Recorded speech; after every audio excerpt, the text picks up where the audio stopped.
Halo, gue Dika Widayat. Assalamualaikum. Balik lagi di konten Baku Baca Buku, di mana di konten ini gue akan bacain satu bab atau satu sebab atau mungkin cuman hanya beberapa halaman dari sebuah buku yang gue rasa bagus untuk gue share ke lu isinya, dan siapa tahu lu bisa dapat manfaat dari apa yang gue bacain di konten ini. Dan kali ini gue pengen bacain satu buku yang gue dapat dari ini. Buku sebenarnya gue dapat dari Bazar Buku. Jadi beberapa banyak buku-buku gue itu gue dapat dari Bazar Buku atau gue beli di Loak karena lebih murah kan, daripada gue beli yang bajakan gitu maksudnya. Nah, gue pengen bacain sekarang ini adalah buku ini. Apa nih judulnya? Tweet Sadis Bikin Meringis. Tulisan dari kumpulan tweet inspiratif bikin kamu tambah kreatif dari Sabtuari. Jadi Mas Sabtuari ya, pemenang Twitter terinspiratif Pesta Blogger on Off ID 2011. Sabtuari Sugiarto, co-writer Sophie Beatrix. Beliau ini udah terkenal banget ya, apalagi sekarang ini lo bisa baca banyak karyanya beliau dalam buku-buku. Banyak lah yang bisa lo dapat. Dan kali ini gue pengen bacain, udah gue tandain. Gue bacain ada di bagian 4, bab 4 bisa ya. Cool. Nah, babnya pembagiannya pakai nama cool tweet. Nah, cool tweet itu kuliah Twitter. Kalau zaman dulu lo pakai cool tweet. Kalau di sekarang pakai WA jadi coolwa. Nah, gitulah. Ya mirip-mirip gitulah. Jadi ini ada model-modelnya cool tweet. Nah, gue pengen bacain di cool tweet 4. Judulnya kreatif, kere tapi aktif. Kere itu dalam bahasa Jawa artinya miskin. Gue coba bacain ya dikit sih, nggak banyak banget. Kreatif ini soal kere tapi aktif. Usahaku memang masih kecil mas, tapi aku jualan dengan cara yang beda. Jos berhati besar. Orang kreatif akan melihat sebuah objek, masalah atau apapun dari sudut yang berbeda. Mereka anti kebuntuan, pokoknya semua ada jalan, yakin. Orang kreatif lebih suka mencari solusi daripada cuma mengeluh pada kenyataan. Mereka kadang bertangan ajaib, sampah aja jadi duit. Kalau yang lain bilang nasi sudah jadi bubur dan mengeluh maka orang kreatif bilang bubur jika ditambah ayam, kacang, cakwe, dan kecap pun bisa laku dijual.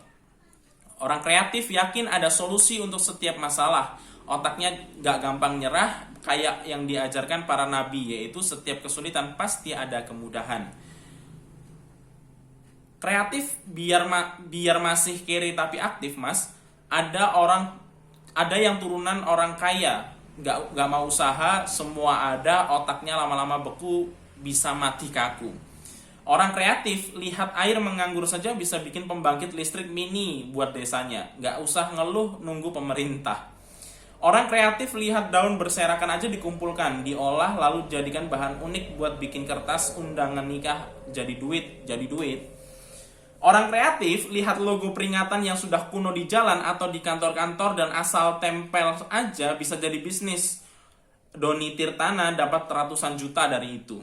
Orang kreatif itu kalau mau berhenti merokok bukan dengan cara ngemut permen, tapi kedua ujung rokoknya dibakar gitu terus satu bungkus dijamin jos. Ya kita mau ngisep dari mana kalau dua ujungnya dibakar kan? Orang kreatif itu jago mainin emosi dari dagangannya, kayak Hamka Alwi, tagline studionya hidup sekali, foto berkali-kali. Orang kreatif itu kalau ketemu orang susah yang nggak punya rumah aja bisa dapat ide, bikin rumah murah kayak Elang Gumilang dari 1 jadi 1000, sadis.com. Orang kreatif itu nggak takut sama angka 13, 1 tambah 3 sama dengan 4. Justru kokoh seperti kursi berkaki 4. Kemarin tanggal 13 ya, aku buka warung Mas King Kong. Orang kreatif itu berani kayak my boat dice. Gimana bacanya coy? Peta kumpet, kami benci dengan kekalahan, apalagi oleh orang-orang tua, Jos Gandos. Orang kreatif itu layak dibayar mahal, kayak Iqbal Rekarupa. Satu desain piala dihargai 30 juta. Padahal piala di pinggir jalan cuma 300 ribuan. Orang kreatif itu idenya meluap-luap. Tapi mereka jago menampungnya dan menuangkannya dengan action, beda dengan tukang mimping gedebus stok.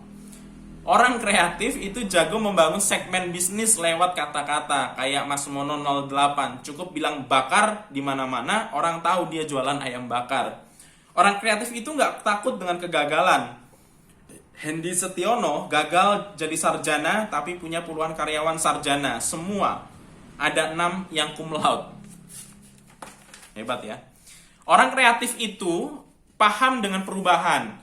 Nggak belagu atau keras kepala kalau dia sudah di atas. Dunia ini bergerak, Bung. Terus berlagu, kamu ketinggalan.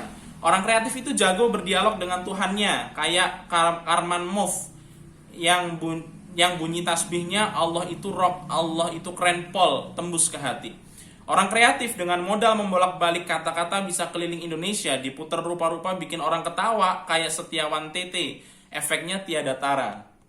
Orang kreatif itu benci kondisi nyaman dan rutinitas yang menjemukan. Otaknya kesana kemari, dia nggak bisa diam di meja manut pada sistem yang kolot. Orang kreatif itu kadang menyebalkan. Dia mengubah keadaan yang sudah nyaman, namun ketika perubahan berhasil dilakukan, semua orang bilang brilian. Orang kreatif itu nggak perlu dengan pujian. Idenya adalah muntahan imajinasi tinggi yang sulit dipahami orang banyak sampai terbukti dan bikin terhenyak. Orang kreatif itu mengubah yang sulit jadi mudah kayak Yusuf_Mansur dan Ipo Wright yang bikin sedekah yang dulu berat jadi hobi kebutuhan orang banyak.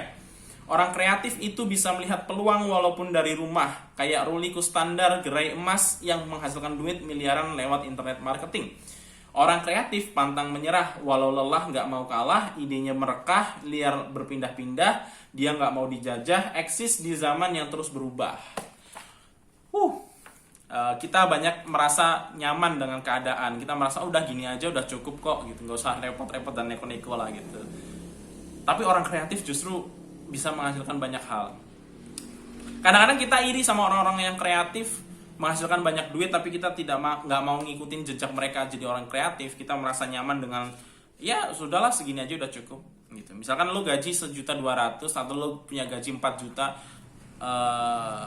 lu akan ngerasa nyaman dengan, dan ketika lu ngerasa nyaman dengan itu, daya kreatif lu akan hilang. Makanya kemarin gue nge-tweet juga, seringnya rasa nyaman, kenyamanan itu membunuh kreativitas. Lo tahu nggak, kreativitas itu muncul kadang-kadang justru dari rasa ketidaknyamanan, dari sesuatu yang kita rasa perlu diubah gitu. Kayak lu misalkan gaji 4 juta, bagi banyak orang mungkin gaji 4 juta itu udah enak banget, udah nyaman gitu. Tapi buat lu tidak merasa nyaman dengan itu, sehingga lu terus berkreasi, terus berkarya, terus kreatif, sehingga ya lihatlah hasilnya nanti suatu saat lu akan dapat penghasilan yang lebih daripada 4 juta. Dan orang kemudian akan bilang tadi apa? Brilian. Orang kreatif itu kadang menyebalkan. Dia mengubah keadaan yang sudah nyaman, namun ketika perubahan berhasil dilakukan, semua orang bilang brilian. Jadi dia selama masih berproses, banyak orang yang nyinyir, biarin aja. Proses kreatif lu akan lu coba terus, dan kenyamanan itu yang justru menjadi musuh bagi kreativitas. Kreatif itu tidak banyak ngeluh tadi ya di sini ya. Kreatif itu nggak banyak ngeluh tapi banyak action. Kalaupun dia berasa dalam keadaan kepepet, dia akan coba cari cara celah ya, kayak air lah. Kayak air itu akan selalu cari celah untuk dia bisa lewat di bendung. Air itu kalau udah dibendung ya, air itu kalau lu tutup, dia akan cari celah terkecil yang bisa dia dapat. Bahkan celah-celah di dalam spons aja dia akan bisa tembus itu. Bahkan kalau lu bendung, dia akan ngumpulin banyak tenaga untuk kemudian meluap ya. Nah, itulah kreativitas. Orang-orang yang kreatif itu tidak pernah merasa nyaman dengan keadaan yang ada. Bahkan buat gua, kenyamanan itu adalah musuh daripada kreativitas. Sehingga kalau lu mau jadi orang kreatif, jangan pernah merasa nyaman. Bukan berarti anti kenyamanan ya, bukan. Lu boleh punya duit banyak, punya rumah bagus, punya kasur empuk dan lain sebagainya, tapi lu tidak merasa nyaman dengan keadaan itu. Makanya banyak kita lihat orang-orang kaya yang kreatif itu tidak, kayaknya kita lihat mereka kayaknya udah cukup hidup lu, kenapa lu masih ngelakuin banyak hal, kenapa lu masih petakilan gitu loh. Tapi dia orang kreatif, dia belum merasa cukup dengan apa yang dia dapat sekarang. Dia tidak merasa nyaman dengan tidak merasa cukup ya, dia merasa tidak nyaman dengan keadaannya sekarang. Makanya dia akan selalu mencoba untuk membuat hal-hal baru, berkreasi, dan jiwa kreatif itu muncul. Nah itu sih rasanya kalau kita mau jadi orang yang kreatif ya memang satu yang paling gampang adalah kita tidak pernah merasa nyaman dengan apa yang kita dapatkan, dengan apa yang kita punya. Semoga lo jadi orang yang kreatif, walaupun lo kaya, walaupun lo punya rumah besar, walaupun lo punya mobil mewah, lo tidak pernah merasa nyaman dengan keadaan yang sekarang ini, lo tidak merasa nyaman dengan keadaan yang ada, sehingga lo terus berkreasi, menghasilkan sebuah karya yang bisa bermanfaat buat banyak orang. Thank you, itu konten baku pada kali ini yang gue bisa share ke lu semuanya. Kalau lu punya saran atau rekomendasi buku yang bagus untuk gue bacain di konten baku ini, silakan lo tulis di kolom komentar. Siapa tahu ada kesempatan gue untuk bacain buku yang lo rekomendasikan, dan ketika gue bacain, gue share, dan banyak orang yang terinspirasi dengan isi buku yang lo rekomendasikan, insya Allah lu juga dapat kebaikan yang didapatkan dari orang tersebut yang merasakan manfaat dari buku yang lo rekomendasikan. Itu konten baku kali ini. Sampai ketemu di konten baku berikutnya. Assalamualaikum.